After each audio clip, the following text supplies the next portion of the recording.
Dios le bendice. Para mí ha sido una bendición escucharle. Yo estaba pasando un tiempo muy difícil cuando lo encontré. Inmediata le mandé la predicación a mi hijo, y fue medicina a nuestra alma y seguimos sus predicaciones. Dios lo bendiga siempre, pastor, por enseñarnos lo claro que es la palabra de Dios y cómo debemos andar en sus caminos. Aprender es bueno para hacer lo correcto. El Señor siempre nos habla para entender y no perdernos en este mundo que nada bueno nos ofrece. Muchas gracias porque el Señor lo usa grandemente. Bendiciones, pastor. A mí me pasa cada día, el Señor me exhorta y llevo casi 20 años en el Evangelio, evangelizando, predicando, enseñando, sirviendo en todo lo que pueda en la iglesia. Gracias, pastor, por sus mensajes. Todas las cartas que van dirigidas a iglesias en el Nuevo Testamento, y ya son unas cuantas, ¿verdad? Carta de Pablo a los Corintios, a los Romanos, a los Efesios, a los Filipenses, luego los 7 mensajes que tenemos en el libro de Apocalipsis, a las famosas 7 iglesias, ¿verdad? De todas y de cada una de estas iglesias, estos mensajes que reciben, podemos aprender muchas cosas. No es que en todas las iglesias locales del mundo ocurran todos los problemas que se mencionan en dichas epístolas, pero cuando hay situaciones en las que no sabemos tal vez cómo actuar, cómo deberíamos de comportarnos ante una circunstancia concreta, pues podemos ir al Nuevo Testamento y ver qué consejos, qué mandamientos, qué instrucciones nos da el Señor y aprender para saber cómo comportarnos en todo momento. Hay una iglesia en el Nuevo Testamento, que es la iglesia de Corinto, que por distintos motivos y circunstancias siempre fue una iglesia con muchos problemas, con muchas divisiones internas. Y no es que no fuera bien fundamentada, porque la Biblia nos enseña que Pablo estuvo en esta ciudad aproximadamente unos 18 meses. Y no me digan a mí que Pablo no hizo un buen trabajo. Por supuesto que lo hizo. Además, él contaba con la ayuda de aquel matrimonio que le aportó tanta ayuda y tanto apoyo en su ministerio, como fue Priscila y Aquila. Después de marcharse él de pastorear la iglesia, apareció por allí un hermano, un predicador, que la Biblia habla muy bien de él, Apolos, un hombre que dice que era ferviente de espíritu y poderoso en las Escrituras. Es decir, que el problema de la iglesia de Corinto no era que tuvieron un pésimo o un mal liderazgo o habían recibido una mala enseñanza, en absoluto, más bien todo lo contrario. La iglesia de Corinto, los hermanos que se congregaban en esa congregación, habían venido de la idolatría, del paganismo. La inmensa mayoría de los miembros de la iglesia no eran de origen judío, por lo tanto, antes habían sido idólatras. Había hermanas en la congregación que antes de convertirse habían ejercido lo que se llamaba la prostitución sagrada. De ahí que Pablo a esa iglesia le diga a las mujeres que se pongan un velo, que se cubran la cabeza, porque la señal de que una mujer en Corinto, en algunos templos estaba o había practicado la prostitución, es que se rapaban el pelo. Entonces, cuando estas mujeres se convertían al Señor, pues lógicamente, simplemente mirándolas, todo el mundo podía saber cuál había sido su pasado, y para no avergonzarlas y para que nadie le tuviera por qué recordar lo que estas mujeres habían practicado, Pablo le dice solamente a la iglesia de Corinto, no se lo dice a todas las mujeres de todas las iglesias de la época, sino solamente a esa iglesia, por lo que les estoy contando, que hasta que les crezca el cabello, hasta que tengan el pelo, pues se cubran, se pongan un velo, y así de esa manera pues nadie se tiene por qué estar fijando ni recordándole a nadie su pasado. Dice, pero una vez que le haya crecido el cabello, el pelo, pues la Biblia dice que en lugar de velo a la mujer se le dio el pelo. Por lo tanto, ya no tenían necesidad de cubrirse. Todo lo que salga de ese contexto, pues no tiene ningún sentido, ¿no? y menos hoy en día. Pero aparte de este tema, había muchos problemas en la iglesia local de Corinto. La Santa Cena, lo que se conoce en aquel tiempo como una especie de ágape, una especie de fiesta, de celebración, pues también había problemas porque no era como nosotros hoy en día, que le repartimos a cada uno su copita y su trozo de pan, sino que se hacían unos banquetes, se hacían unas fiestas, unas celebraciones tremendas en las iglesias, y había gente pudiente, gente con dinero, con recursos, que llevaba mucha comida, mucha bebida a los lugares donde se reunían, y otros hermanos menos pudientes pues no llevaban prácticamente casi nada. Incluso llegaron en algunas ocasiones algunas personas, miembros de la iglesia de Corinto, a embriagarse, a emborracharse dentro de los cultos, dentro de la iglesia, y otros tantos problemas. Seguramente Pablo le escribió a la iglesia de Corinto más de una carta. Nosotros solamente tenemos dos en el Nuevo Testamento. La conocemos como Primera de Corintios y Segunda de Corintios, pero él hace referencia a otras cartas que no las tenemos en el Nuevo Testamento. Pero las dos cartas que tenemos nos van a dar mucha información sobre el estado espiritual de dicha congregación. Quiero invitarles, por favor, si han traído su Biblia en esta tarde, que vayan abriendo en Primera de Corintios el capítulo 3. Por favor, Primera de Corintios capítulo 3. Vamos a analizar algunas características de esta iglesia, y mientras estoy exponiendo el tema de esta tarde, que lo hemos titulado Cristianos Carnales, usted pregúntese a sí mismo si usted cumple con estas características o no. Espero que no. Voy a comenzar a leer a partir del versículo 1. Primera de Corintios capítulo 3, a partir del versículo 1 en adelante. La palabra del Señor dice así: de manera que yo, hermanos, no pude hablaros como a espirituales, sino como a carnales, como a niños en Cristo. Os di a beber leche y no vianda, porque aún no erais capaces, ni sois capaces todavía.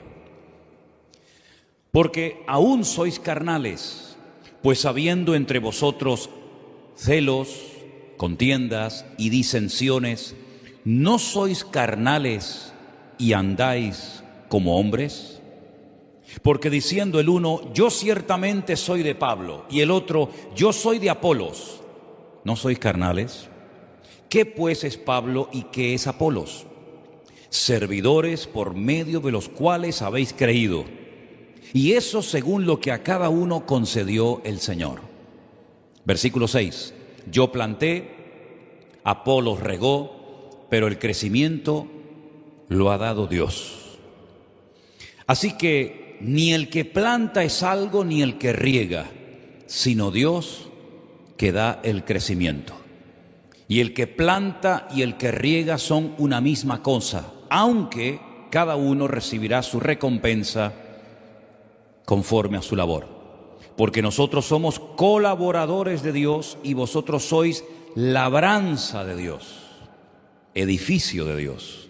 Conforme a la gracia de Dios que me ha sido dada, yo como perito arquitecto puse el fundamento y otro edifica encima, pero cada uno mire cómo sobreedifica, porque nadie puede poner otro fundamento que el que está puesto, el cual es Jesucristo. ¿Cuántos dicen amén?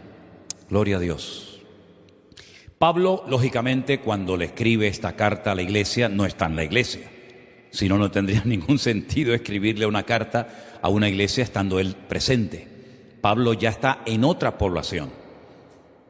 Pablo tenía la costumbre de establecer iglesias, nombrar pastores y ir recorriendo diferentes zonas, diferentes lugares, pues para seguir estableciendo iglesias y extendiendo la palabra del Señor. Le llega un informe a Pablo procedente de una familia donde le informan, donde le dicen que en la iglesia de Corinto han surgido una serie de divisiones internas, que la iglesia no anda bien, hablando claramente. Entonces Pablo les escribe una carta que podría ser la segunda que les escribe, y la segunda sería la tercera, ¿verdad? Y una de las cosas que el apóstol Pablo destaca en este mensaje del capítulo 3 es que él está hablando a creyentes. En el versículo 1, cuando dice, de manera que yo, hermanos, esa expresión, esa palabra hermanos, Pablo la utiliza única y exclusivamente para hablarle a creyentes. No es una palabra que Pablo utiliza para dirigirse a todo el mundo. No, cuando él habla de hermanos, habla de gente convertida. Habla de miembros de la iglesia de Cristo. No habla a la gente de la calle que no conocen el Evangelio ni han tenido un encuentro personal con Cristo.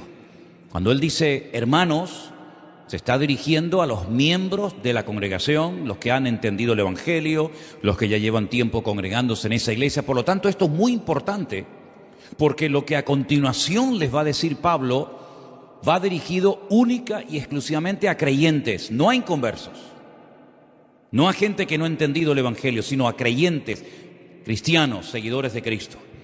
Y a esos hermanos de esa iglesia les dice, yo no pude hablaros como a espirituales, sino como a carnales, como a niños en Cristo. Si os dais cuenta, Pablo habla de dos tipos de creyentes. Creyentes que los llama él espirituales y creyentes que los llama, como dice aquí, carnales, y también utiliza la palabra o la expresión niños en Cristo. Busqué la palabra carnales. Saben que el Nuevo Testamento se escribió en griego y la palabra que utiliza Pablo cuando habla de carnales es esta que veis ahí en la pantalla, sarquicos. Y la traducción literal de esa palabra sería mundanos. Mundanos. Es decir, no se estaban comportando los hermanos, los cristianos, los creyentes de la iglesia de Corinto como creyentes, sino como auténticos mundanos, carnales, dice aquí esta versión Reina Valera. En otras palabras, el mundo todavía domina vuestro comportamiento, el mundo todavía domina vuestra forma de hablar, vuestra forma de comportaros, etcétera, etcétera. Claro, la pregunta que nos hacemos a estas alturas, ¿no? Bueno, ¿pueden haber hoy en día en las iglesias cristianos carnales, mundanos, niños en Cristo? ¿O era algo que solamente ocurría en el tiempo de los apóstoles, pero que ya hoy en día, después de tanta enseñanza, después de tanto tiempo, esto ya como que ya no nos afecta a nosotros? No sé qué opinan ustedes, pero mis queridos hermanos, hubo en el pasado cristianos mundanos o carnales, los hay en la actualidad y los seguirán habiendo siempre. Personas que se congregan, personas que leen la Biblia, personas que a lo mejor hasta se han bautizado, personas que participan de la Santa Cena, personas que llevan años congregándose en iglesias, pero que son mundanos. Son personas que no han terminado de romper con el sistema de valores del mundo. Son personas que en la iglesia son una cosa y en el mundo o en la calle, cuando nadie los ve, son otra completamente diferente. Incluso a veces hasta dentro de la misma congregación se comportan como si estuvieran con mundanos o con inconversos. Y Pablo dice que a ese tipo de creyentes no cuestiona su conversión, lo que sí está cuestionando es su madurez, su estabilidad, su firmeza en el Señor, su santidad. Dice que no, a ese tipo de personas no se le puede hablar en términos espirituales. Fijaros cómo una persona, por su falta de madurez o de desarrollo en el Señor, puede verse limitado a la hora de recibir enseñanza profunda en el Señor. A Pablo estoy convencido de que le hubiera gustado muchísimo hablarle mucho más profundo, darle una enseñanza mucho más profunda a los hermanos de Corinto, pero dice, no pude hablaros como a espirituales, sino como a carnales, como a niños en Cristo. En esta misma epístola, pero más adelante en el capítulo 13, el apóstol Pablo dice: cuando yo era niño, hablaba como niño, pensaba como niño, juzgaba o me comportaba como un niño. Mas cuando ya fui hombre, dejé lo que era de niño. Son las distintas etapas de la vida.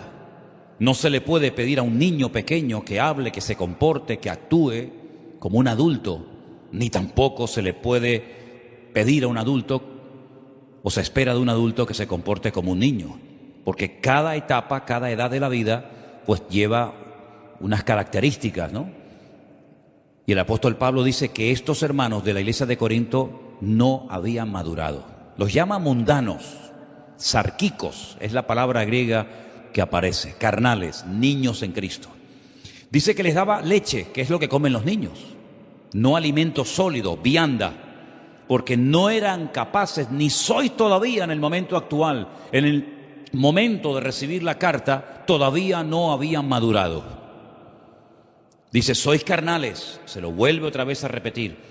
¿En qué se basaba Pablo para hablar con tal contundencia a la iglesia? ¿En qué se basaba Pablo? ¿Qué observaba en ellos para llamarles niños, carnales, mundanos? Bueno, ahora lo dice. Hay entre vosotros, versículo 3, celos, contiendas y disensiones. Es decir, la forma como ustedes se están comportando dentro de la iglesia, no digo fuera, sino dentro de la congregación, es una forma típica de un mundano. Son las características típicas de una persona carnal, una persona celosa, envidiosa, que crea divisiones, que hace grupitos, ¿verdad? Que menosprecia a unos en favor de otros, contiendas, disensiones. Es decir, todos creo que tenemos en nuestra casa uno o varios espejos, ¿sí o no? ¿Cuántos tienen espejos en sus casas? Todo el mundo, ¿no? Algunos no pueden vivir sin un espejo. ¿A qué no? Se miran 40 veces en el espejo a lo largo del día. ¿Qué es lo que refleja el espejo? Lo que le pones delante. No te enfades con el espejo si te ves gordo, si te ves viejo, si te ves arrugado, si te ves demasiado canoso, si te ves... No te enfades con el espejo. El espejo proyecta lo que le ponen delante. Ni más ni menos. Hay un espejo en el mundo espiritual en el cual podemos ver nuestra realidad. No lo que me gustaría, sino la realidad mía presente en el momento actual. Y es que mi nivel de madurez se refleja en la forma como me relaciono con mis hermanos en Cristo. Es decir, si tú eres una persona que busca la paz, que no eres celoso, que no eres envidioso, que no te sientes siempre ofendido, una persona que no crea divisiones, ni chismorreos, ni críticas, pues estás demostrando que has entendido lo que es el Evangelio y moverte en paz y en armonía en el cuerpo de Cristo. Si por el contrario reaccionas como estos hermanos de Corinto, de una forma carnal, mundana, hablando mal, pensando mal, criticando, juzgando, cuestionando, etcétera, entonces es el espejo en el que te puedes ver a ti mismo y te puedes ver reflejado y demostrarte a ti mismo de que tal vez lleves mucho tiempo en la iglesia, tal vez lleves mucho tiempo leyendo la Biblia y sepas mucho de la Biblia, pero como persona, como creyente, tú no has madurado, no has crecido, no te has desarrollado, te has quedado estancado en ese nivel de niño y te comportas como un niño.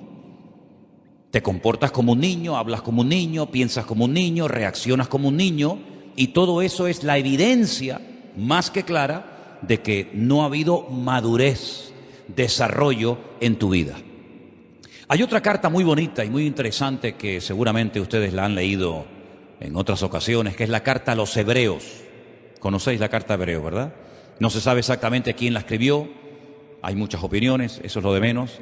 Pero hay una parte en esa carta en la que el autor dice, debiendo ser ya maestros. Un maestro es una persona que enseña, Un maestro es una persona que tiene algo que compartir y enseñar a los demás. Dice, debiendo ser ya maestros después de tanto tiempo, todavía tenéis necesidad de leche y no de alimento sólido, porque sois inexpertos en la palabra de Dios. Fijaros que no solamente era un problema de los corintios, era también un problema de los gálatas, y un problema de los tesalonicenses, y un problema de los romanos, y un problema que ha habido siempre a lo largo de la historia. Iglesias, creyentes que no crecen, que se quedan raquíticos, anoréxicos, espiritualmente hablando, y que pasa el tiempo, pero están siempre igual o peor. Y esta es la triste realidad de la iglesia de Corinto. Pablo no la oculta. Pablo no dice, bueno, hermanos, no pasa nada. No. Pablo los confronta y Pablo les dice, no les puedo hablar como espirituales, no les puedo dar viandas, sino leche, porque sois mundanos, porque sois carnales, hay divisiones, hay celos, hay envidias entre vosotros. Y pone un ejemplo no de otra iglesia, un ejemplo de lo que estaba pasando allí. Y dice, yo soy de Pablo, otro dice, yo soy de Apolos, ¿verdad? No sois carnales y actuáis como niños. Y Pablo dice, nosotros, los predicadores, los pastores que hemos estado ministrando en esa iglesia, dice, nosotros somos servidores por medio de los cuales habéis creído. Y eso según lo que a cada uno concedió el Señor.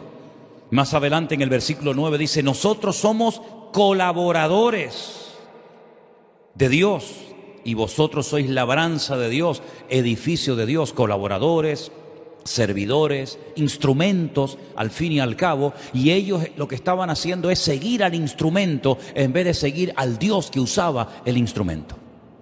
Es como si terminamos adorando, no sé, el martillo, el destornillador o cualquier otra herramienta y no nos damos cuenta de que detrás de ese instrumento, detrás de esa herramienta, hay una mano, hay una persona con nombre, con apellido. Exactamente igual ocurre en la obra de Dios.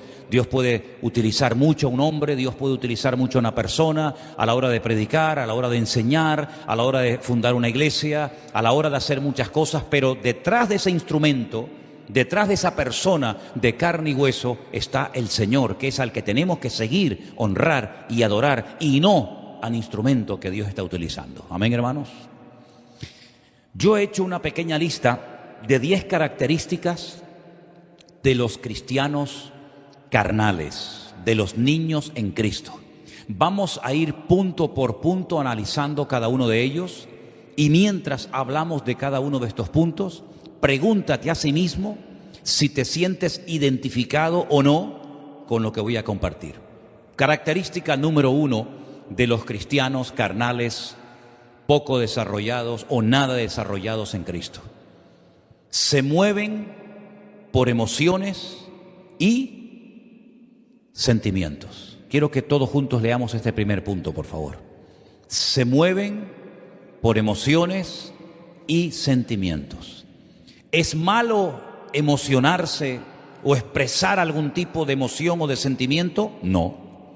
Dios nos ha creado con la capacidad de llorar, de reír, de emocionarnos, pero las emociones y los sentimientos pueden ser traicioneros, porque son fluctuantes, son cambiantes. No sentimos lo mismo ahora que cuando teníamos 14 años o cuando teníamos 8 años.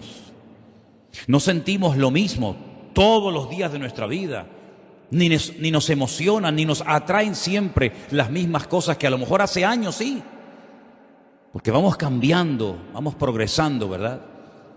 Y no es lo mismo un niño lo que siente, por lo que se emociona con sus juguetes, con sus amigos, que un hombre, una mujer ya casada, con familia, con hijos, ¿verdad? Los sentimientos son fluctuantes, son cambiantes. Y el creyente no puede ser fluctuante. Ahora creo muchísimo, mañana no creo nada. Ahora leo muchísimo la palabra de Dios, mañana no quiero saber nada de la Biblia. Ahora voy a la iglesia y amo al Señor y quiero servir al Señor. Dentro de 15 o 20 días ya no me quiero congregar más porque no me hablaron, no me saludaron, no me llamaron, no sé qué, no sé cuánto. Eso es el peligro de dejarse llevar o guiar o pastorear por sentimientos y por emociones. Y este tipo de creyentes poco maduros, poco estables, poco o nada firmes en el Señor, son gente emocional. Gente que los ves un día y se quieren comer el mundo. Y al poco tiempo ves que el mundo se lo comió a él. Son gente emocional, gente fluctuante, son personas manipulables, son personas que no tienen estabilidad en el Señor. Y hoy en día, si algo necesitamos los cristianos, es estar bien firmes y estables y constantes en las cosas del Señor. Amén, hermanos. Porque el mundo cambia tan rápido. La vida que estamos llevando hoy en día, hace poco tiempo atrás, era completamente diferente. Y la vida cambia continuamente, pero el Señor permanece para siempre, porque Él es el mismo ayer, hoy y para siempre. ¿Cuántos dicen amén? Segunda característica de los niños en Cristo, de los cristianos carnales: no aceptan un no por respuesta, ni de Dios ni del hombre. Siempre quieren salirse con la suya, como los niños, ¿verdad? Como le digas al niño, no hay más caramelos. Tercera Guerra Mundial. Se te tira al suelo. Bueno, los nuestros no, porque son santos, ¿no? Pero a veces vemos por ahí cada escena que yo digo, madre mía, increíble. Y al final la madre cede y le dice, bueno, toma, para que se calle. Ya ganó el mocoso. Cuando tenga unos cuantos años más, te va a pasar factura el no haberte sabido posicionar y mantener el no. No dice la Biblia, sea vuestro no, no, y vuestro sí, sí. Pues por algo lo dirá la Biblia, ¿verdad? No aceptan un no por respuesta, siempre se quieren salir con la suya. Dice, no, eso no se puede hacer, hermano. Ya se enfadan, ya se ponen con la cara larga, ya les cambia el semblante, como a Caín, ¿se acuerdan? Dice que a Caín le cambió el semblante porque no aceptan un no, ni de parte del pastor, ni de parte del padre, ni de parte de la madre, ni de parte de Dios, ni de parte de nadie. Porque son caprichosos, consentidos. ¿Y qué dice el libro de Proverbios? Que el niño consentido avergonzará a su padre y a su madre. Y el cristiano carnal es una persona que siempre se quiere salir con la suya. Yo quiero esto, yo quiero esto, yo quiero esto, y si no me lo dan, pues me voy a otra iglesia donde sí me lo van a dar. Nada más entrar sin conocerme de nada. Tremendo, ¿no? Tercera característica: hacen las cosas para ser vistos, generalmente. No pueden pasar desapercibidos, no saben estar quietos, no saben estar ahí sentaditos. Siempre tienen que salir en todas las fotografías. El yo siempre está por delante. Yo no sé qué, yo no sé cuánto, el yo y el yo. ¿Y qué dijo el apóstol Pablo hablando del ego o del yo? Ya no vivo yo, mas vive Cristo en mí. El niño siempre quiere controlar la conversación, donde están los abuelos, donde está la tía, donde están los hermanos. El niño siempre quiere llamar la atención. Y el niño en Cristo exactamente igual. Cuarto lugar, el niño en Cristo, la persona inmadura en Dios, se ofende fácilmente. ¿Saben por qué? Porque espera recibir de la gente algo y cuando no lo recibe se ofende. ¿Cuántas veces yo les he enseñado y les he dicho, hermano, escúcheme bien, si usted no se quiere sentir ofendido, nunca, no espere nada de nadie. Como usted espere algo, lo que sea, de alguien y no se lo da, no lo recibe, se va a sentir mal. No espere nada de nadie, pero de Dios espere lo que el Señor tenga preparado para usted. Pero el niño en Cristo, la persona inmadura, se ofende cuando no cuentan con él, cuando no le hablan, cuando no sé qué, porque son personas que siempre intentan destacar por encima de los demás. No saben pasar desapercibidos y cuando se les dice que esperen o que oren o que busquen al Señor y que no se precipiten, que no actúen precipitadamente por impulsos, por emociones o sentimientos, se ofenden. Algo que también hemos leído en esta tarde, punto número 5, es que son celosos. Usted no es celoso, ¿verdad? ¿Usted es celoso? ¿Es celosa usted? Los cristianos no tenemos que ser celosos.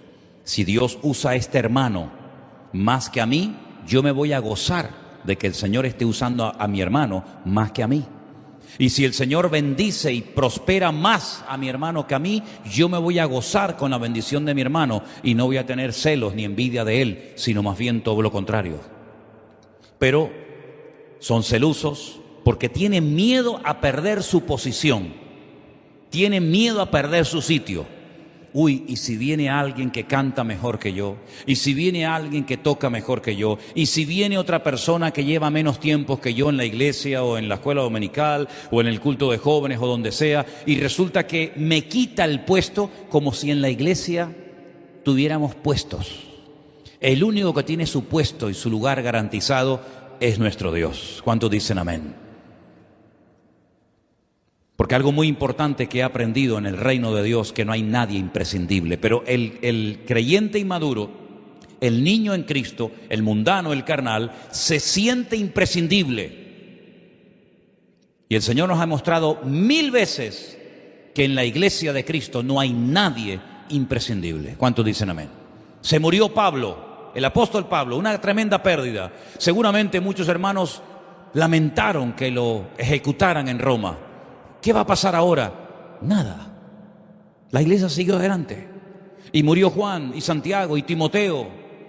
Y murieron todos los apóstoles de Cristo. ¿Y qué pasó con la iglesia? Siguió adelante, no pasó nada. Y vinieron persecuciones, y vinieron herejías, y vinieron personas a hacer daño a la iglesia. ¿Y qué pasó con la iglesia? Siguió adelante. Porque la promesa de Dios es que las puertas del Hades, del infierno, no prevalecerán contra la iglesia. Si no estoy yo, estará otro, y si no está otro, está otro. No pasa nada, el Señor cuida de su iglesia. Y si no es presencialmente, es por internet. Y si no es por internet, no se preocupen ustedes, que el Señor es fiel y nunca nos va a abandonar. El único imprescindible en la casa de Dios, en la iglesia, es Él, el dueño, la cabeza de la iglesia. Ni tú ni yo somos imprescindibles. ¿Cuánta gente ha pasado por esta iglesia? ¿Cuánta gente ha pasado? Y la iglesia sigue avanzando, sigue adelante. Porque la iglesia no es del hombre. Una verdadera iglesia, quien la sustenta y quien la cuida es el dueño de la iglesia, que es el Señor Jesucristo. Y si no toca uno la batería, no te preocupes, mañana viene otro. Y si no, no pasa nada. Y si no hay pastor, vendrá otro. Y si no, siempre es así. El Señor nos ha demostrado que al único que tenemos que anhelar que esté siempre es a Él y a su presencia. Un punto muy importante también, el número 7, es que siempre están a la defensiva.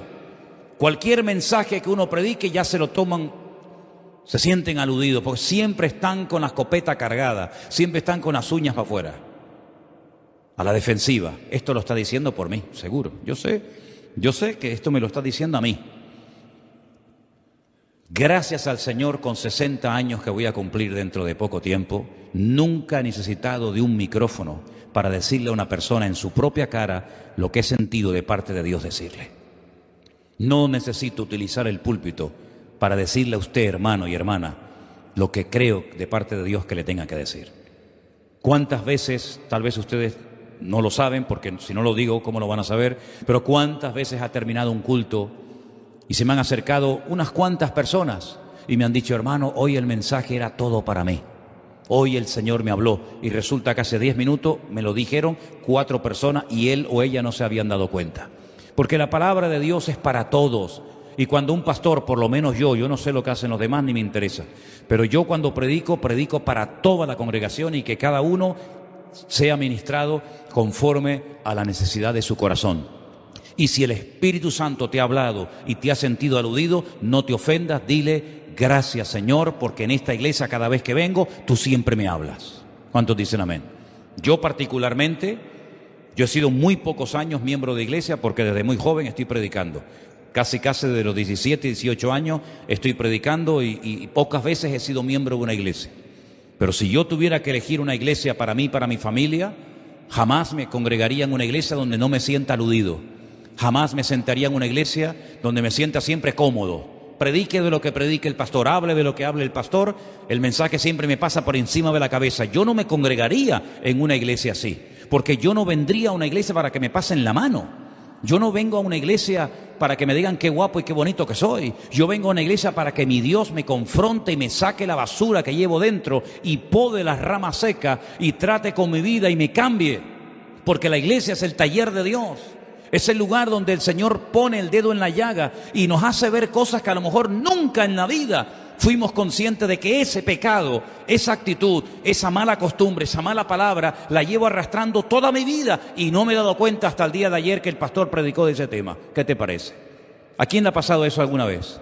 Venir a la iglesia y escuchar una palabra y decir, pero si este soy yo, el Señor me está hablando a mí. Eso me pasó a mí las primeras veces cuando yo me congregaba, recién convertido. Miraba a los lados, créame, literalmente lo digo, no exagero. Miraba a la derecha, miraba a la izquierda, miraba detrás. Pensaba que estaba yo solo en la iglesia porque todo lo que predicaba aquel hombre me sentía yo aludido y me estaba hablando a mí, pero no era él, era el Señor a través de él que me estaba hablando a mi vida. ¿Cuántos dicen amén? Y esa es la señal de una iglesia donde está el Espíritu de Dios. Hermanos, no me digan a mí, si el Señor Jesucristo, con todo mi respeto, voy a poner este ejemplo, entrara ahora mismo por el pasillo de esta congregación y subiera a este púlpito, lógicamente yo me sentaría, faltaría más. Y Él cogiera el micrófono en la mano, aunque yo creo que no le haría ninguna falta. Pero si el Señor Jesucristo se subiera en esta tarde a esta plataforma y nos mirara a cada uno de nosotros a la cara, ¿no tendría nada que decirnos? ¿Sí o no? Vamos, yo estoy ahí sentado y me mira así el Señor Jesucristo y yo no quiero decir nada feo, pero vamos, trágame tierra, porque solamente una mirada de Cristo se le dirigió a Pedro, no le dijo ni mu, y Pedro dice, salió y lloró amargamente. ¿Se acuerdan? Dice, se le quedó mirando y ya con la mirada te lo he dicho todo, como antaño, ya hoy en día eso no existe, los chicos no entienden, pero antiguamente cuando estabas en una casa, en una reunión, y el viejo te hacía así y te transmitía telepáticamente un mensaje, te estaba diciendo, o te portas bien, o cuando llegue a casa te voy a dar una paliza que te vas a acordar toda tu vida. Todo eso te lo decía con la mirada. ¿Sí o no? Hoy en día le mira, le remira, eso no sirve nada. Está en otra frecuencia. Pero en aquella época una mirada del viejo te ponía firme, amigo. Imagínense si el Señor subiera esta tarde a esta plataforma y se te queda mirando, sin decirte nada, te lo está diciendo todo, querido. ¿Sí o no? Pues eso tiene que ser una iglesia. No como aquellos que decían, nos hemos enriquecido, no tenemos necesidad de nada. Y dice el Señor, he aquí yo estoy a la puerta y llamo, si alguno oye mi voz y abre la puerta, entraré a él, cenaré con él y él conmigo.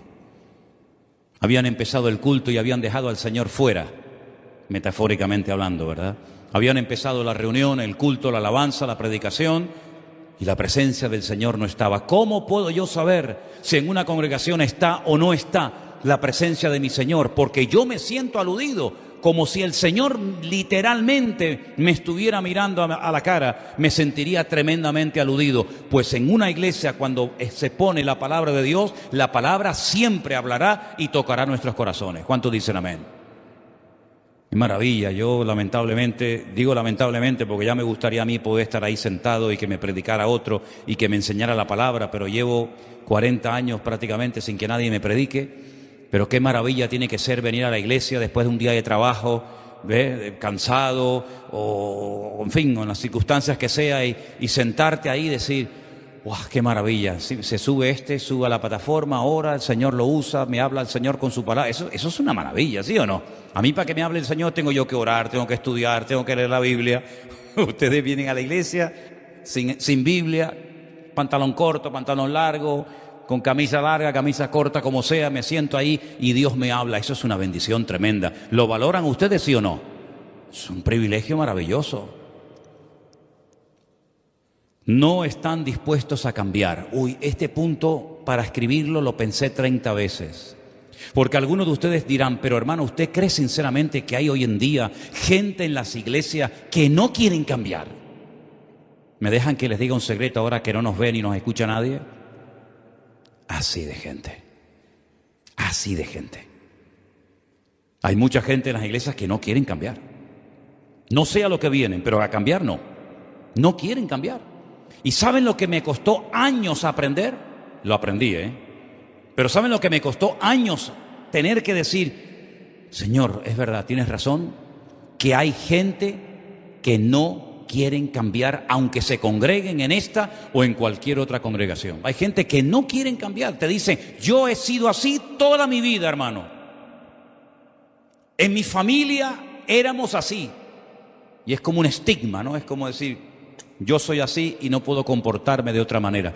¿Se acuerdan ustedes cuando un día unos discípulos del Señor Jesucristo se le acercaron al maestro y le dijeron, Señor, tenemos que contarte una cosa, como si él no lo supiera? Hemos visto por ahí a uno que echa fuera demonios en tu nombre, pero no es de los nuestros, no es de nuestro grupo de discípulos. Van por ahí echando fuera demonios en tu nombre. ¿Quieres que oremos para que caiga fuego del cielo y los destruya? ¿Lo que estás diciendo? ¿Estás loco? Y el Señor dijo, hijos del trueno, ¿qué estáis diciendo? ¿Sabéis quién dijo ese comentario? ¿Sabes quién le hizo ese comentario, ese chisme al Señor? Uno de ellos era Juan. Sí, Juan, ese que dice, amaos los unos a los otros, porque el que no ama no ha conocido a Dios. Ese que está todo el día hablando del amor en sus cartas, ese un día le dijo al Señor, si quieres oro para que caiga fuego del cielo y los queme a todos. Qué cambio, de llamarlos hijos del trueno a ser el discípulo amado, el más cerca del corazón y la vida del Señor. Un cambio completamente radical en su vida. Pedro, aquel que dijo, yo no le conozco, no sigas insistiendo, yo no sé quién es ese hombre, yo no quiero saber nada de ese hombre. Al final terminó diciendo, Señor, te amo, Señor, te amo, Señor, te amo, tú lo sabes todo, Señor, y terminó dando su vida como mártir por Cristo. Todos hemos tenido malas experiencias, todos hemos tenido malas etapas, todos hemos sido dominados por la carne, por el orgullo, por la soberbia, por tantas cosas de la vida. Y el que no lo quiera admitir se engaña a sí mismo. Pero gloria al Señor que en Cristo hay posibilidad de cambio, que nuestro carácter puede ser domado y presentado a los pies de Cristo y no ser un esclavo de ese apellido que siempre ha sido así los hombres en mi casa, mi familia, y no ser dominado por las pasiones y no ser dominado por mi carácter, sino ser dominado y controlado por el Espíritu Santo de Dios, que es mansedumbre, fe, templanza, amor, paciencia. Contra tales cosas no hay ningún tipo de ley. ¿Qué ley le vas a poner al amor? No se amen tanto. Prohibido amarse tanto.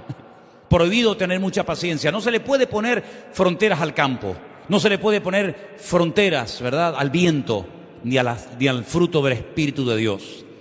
¿Por qué? Porque la Biblia nos enseña que el que quiere cambiar, puede cambiar en el nombre del Señor. No es fácil, lleva tiempo, pero si queremos cambiar, Dios tratará con nuestra vida y nos cambiará. Pero los carnales, los que se acostumbran a ser cristianos mundanos, dominados por el mundo, por las pasiones del mundo, por las modas del mundo, por el estilo de vida del mundo, pues no quieren cambiar, porque si quisieran cambiar ya habrían cambiado. Número 9. Condenan a los demás para justificarse a sí mismos. ¿Conocen gente así? Esto se llama en psicología proyección. Esto es muy típico en los niños. Mira, precisamente en los niños. Estamos hablando de niños, ¿no? Estamos hablando de niños en Cristo. ¿Quién pintó la pared? A ver, ¿quién pintó la pared aquí? ¿Quién hizo ese dibujo? Y te dice el niño, yo no. ¿Quién fue? Él. Y vas a él y dice, ¿quién fue? No, él. Les da miedo decir, fui yo pinté la pared. Proyectamos en el otro, ¿verdad?, por miedo a reconocer que fui yo el que pinté la pared, el que dije esto o hice aquello. Y el cristiano carnal, el niño en Cristo, es la persona que dice, hay peores en la iglesia que yo. ¿Conocen gente así? Fumar tampoco es tan grave. Criticar es peor que fumar. O fumar es... Digo fumar como puedo decir cualquier cosa. Parece que siempre el fumador es el peor pecador del mundo, ¿no? Y después está uno que critica y como no se ve. Pero hermanos, reconozcamos las cosas. Que no nos cueste reconocer, sí, mira, yo lo hice, sí, perdona, fui yo, ¿qué quiere? Tengo este problema, estoy en un proceso de restauración del Señor, porque ¿quién en esta tarde no admite que estamos en proceso de restauración por el Señor? ¿No dice la Biblia en el libro de los Hechos que antes de que Él venga restaurará todas las cosas? Todos estamos en un proceso de restauración. Me acuerdo que hace años, cuando yo me convertí con los misioneros norteamericanos, traían de vez en cuando grupos de jóvenes. Claro, yo en aquellos tiempos era muy sarquicos. A ver, ponme sarquico. ¿Qué era sarquicos? Mundano. Yo era muy sarquico, muy sarquico. Y claro, cuando venían aquellos grupos de americanos, las jóvenes que venían eran impresionantes. Impresionantes. Y claro, nosotros, como éramos en aquella época muy sarquicos, queríamos ir a evangelizar siempre con las americanas que venían, ¿no? Aprendíamos 4 palabras en inglés para saber cómo comunicarnos. Pero ¿saben qué, mis queridos hermanos? En aquellos tiempos se nos decía: ustedes no pueden salir a evangelizar con las chicas que vienen de Estados Unidos. Y nos daba una rabia. No entendíamos por qué los pastores eran tan cerrados y nos prohibían a nosotros salir a evangelizar. ¿Evangelizar o evangeligar? Es una cosa completamente diferente, ¿no? Miren, hermanos, Dios quiere cambiarnos a todos y a cada uno de nosotros. Y aquellos jóvenes traían como una especie de placa que de vez en cuando te hacían así, te la enseñaban, y ¿saben lo que decía en aquella placa? Me quedó el recuerdo: ten paciencia conmigo, estoy en proceso de restauración por el Señor. Y es que es verdad, hermanos, nuestra vida está constantemente cambiando. Dicen que cada 7 años, en cuanto a células y todo el organismo del cuerpo, dicen que cada 7 años tenemos un cuerpo nuevo. Pues no sé, algunos se lo habrán dado de segunda mano, porque, ¿no? Si cada 7 años tenemos un cuerpo nuevo, no sé por qué hay algunas cosas que ya no funcionan como funcionaban antes, ¿no? Pero y espiritualmente hablando, dice la Biblia que por fuera nos vamos desgastando, pero el hombre interior se va renovando cada día a la imagen de Cristo. ¿Cuántos dicen amén? No condenamos a nadie, no justificamos nuestros pecados censurando a los demás. ¿Se acuerdan ustedes la actitud del hermano del hijo pródigo? ¿Cuánto se ha hablado del hijo pródigo, Y qué poquito se habla del hermano del hijo pródigo. El hermano del hijo pródigo era un carnal. Era un envidioso que en vez de alegrarse con el retorno al hogar de su hermano, se enfada y dice: ¿esta fiesta qué es? No, es que hay una fiesta porque tu hermano ha regresado, y no quiere entrar a la fiesta, ni come ni deja comer. Así son los carnales, ¿verdad? Están siempre enfadados con ellos, con el mundo, con todo el mundo está enfadado siempre el cristiano carnal. Todo está mal menos él. Y tiene que salir el padre afuera y decirle: pero hijo, entra, que tu hermano había muerto y ahora está vivo. Y le dice: este es tu hijo. ¿Cómo que este es tu hijo? ¿Qué forma de hablar es esa, hombre? Este es tu hijo, no, este es tu hermano, que tú también eres hijo mío. Porque vivió siempre en esa amargura, en ese no querer cambiar, aunque era como esa mosquita muerta que no habla pero las mata callando, ¿no? Dice el refrán. No justificamos nuestros pecados condenándonos a otro. Y finalmente, las personas que son niños en Cristo, fluctuantes, inmaduras, carnales, son inseguros, inconstantes y poco fiables. Porque hoy te dicen una cosa y mañana te dicen otra. Porque hoy quieren una cosa y mañana eso ya lo odian y quieren otra. Por el contrario, si quieres saber cómo es un cristiano maduro y espiritual, pon esta lista pero a lo contrario. Y te vas a dar cuenta de que eso es lo que el Señor anhela para todos y para cada uno de nosotros. Que maduremos. Como dice 1 Corintios capítulo 15, y quiero leerles este versículo un momentito. 1 Corintios capítulo 15, versículo 58. Si pueden, hagan un esfuerzo y apréndanse este versículo de memoria. Fue uno de los primeros que yo aprendí hace mucho tiempo atrás. Así que, hermanos míos, estad firmes y constantes, creciendo en la obra del Señor siempre, sabiendo que vuestro trabajo en el Señor no es en vano. Vamos a decirlo todos juntos, por favor. Así que, hermanos míos, estad firmes y constantes, creciendo en la obra del Señor siempre, sabiendo que vuestro trabajo en el Señor no es en vano. ¿Cuántos dicen amén? ¿Usted quiere ser un cristiano carnal, mundano, o quiere ser un cristiano maduro? Maduro, firme en el Señor. Pues le voy a dar la clave para que usted pueda llegar a ese nivel.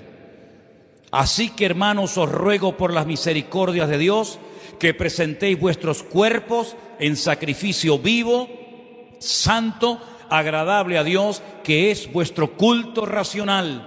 No os conforméis a este siglo, sino transformaos por medio de la renovación de vuestro entendimiento, para que podáis comprobar cuál es la buena voluntad de Dios, agradable y perfecta. Es una entrega total cada día al Señor.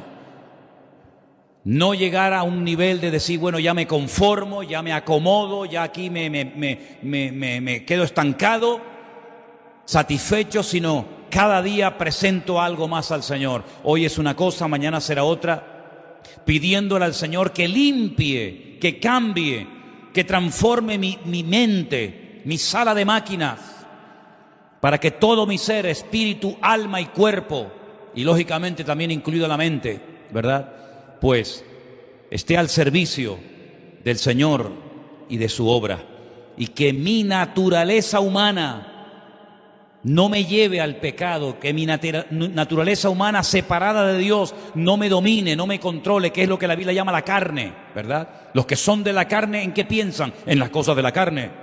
Y los que son del Espíritu, en las cosas del Espíritu. Y el ocuparse de la carne, que es muerte, pero el ocuparse del Espíritu es vida. Ese cambio, esos pasos para cambiar, soy yo el que los tengo que dar.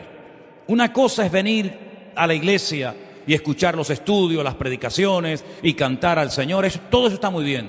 Pero luego hay un trabajo personal insustituible que nada ni nadie puede ocuparlo, sino tú solo.